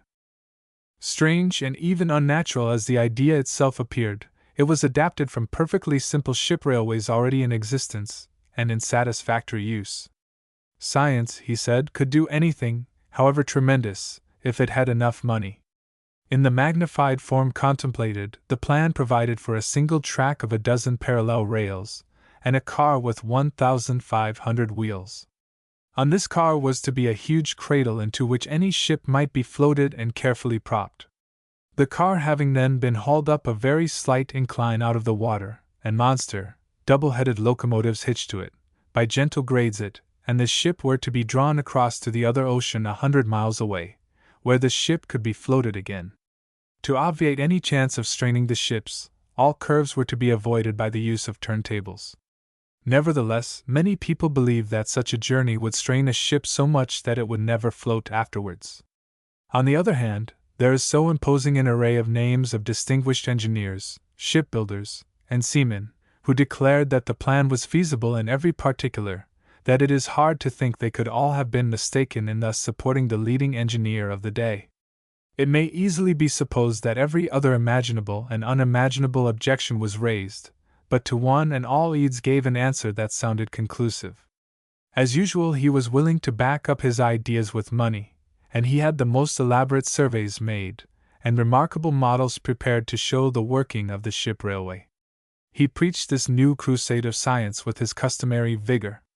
So many men were financially interested in the project, or were ready to be, that it would at all events have been tested, had not its leading spirit, the very life of it, died. Even though he was at the same time engaged in investigations so important as those at the Mirza and at Galveston, Eads devoted the last 6 years of his life mainly to this daring and tremendous enterprise. In 1885, after obtaining from the Mexican government a modification of his concession, guaranteeing 1/3 of the net revenue per annum, he had a bill introduced in Congress, whereby, when the ship railway should be entirely finished and in operation, the United States was to guarantee the other 2/3. Though this bill was favorably reported, Eads finally decided to withdraw it, and to ask after all for a simple charter, which would doubtless have been granted. During those 6 years there was perhaps not another man in the country who was so able to persuade others of the scientific, financial, commercial soundness of his projects. If, more than any one else, he could make a scheme appeal, it was not that it was in any sinister sense a scheme, but because his tact and his address were pleasing, his reputation firmly grounded for honesty and common sense as well as for thorough scientific knowledge, so that his enthusiasm was contagious. His enemies might call him a lobbyist, but his sole means of persuasion were the soundness of his views, the clearness of his arguments, and the fervor of his wish to benefit his country. For this undertaking, as for his previous ones, Eads invented many devices. All in all, he held nearly 50 patents from the United States and England for useful inventions in naval warfare, bridge foundations and superstructure, dredging machines, navigation, river and harbor works, and ship railway construction. In January 1887, when his bill was to come up, he went to Washington. He was in such poor health that he was not able to remain there, but on his doctor's advice he went with his wife and one daughter to Nassau. While sick there, he was still at work on improvements for his ship railway. He was wont to say to his intimate friends, "I shall not die until I accomplish this work, and see with my own eyes great ships pass from ocean to ocean over the land." But in Nassau it was soon known that he was dying, and still he said, "I cannot die, I have not finished my work." He died March 8, 1887, not quite 67 years of age. No one has finished his work. In any career there are 3 main elements of success: talent, education, work. Eads's life, like that of so many other self-made men, seems to show us that education is less important than the other two. But while it is true that he had not the formal education of an engineer, he had a certain very broad training gained in experience, and had read hard. Education, after all, is nothing but a summary method of teaching the lessons of life. Therefore, while less insistent, it is often swifter than practical experience. And there is no doubt that a man like Eads would be the first to deplore a young man's failing to appreciate its value. When he himself was young, he never supposed that he was a genius. But if he had thought this, he would have striven to be the best read and the best equipped of geniuses, believing that though he might be mistaken about his talent he could make sure of his culture. The Riverside Press. Electrotyped and printed by H. O. Houghton and Company. Cambridge, Massachusetts, U.S.A.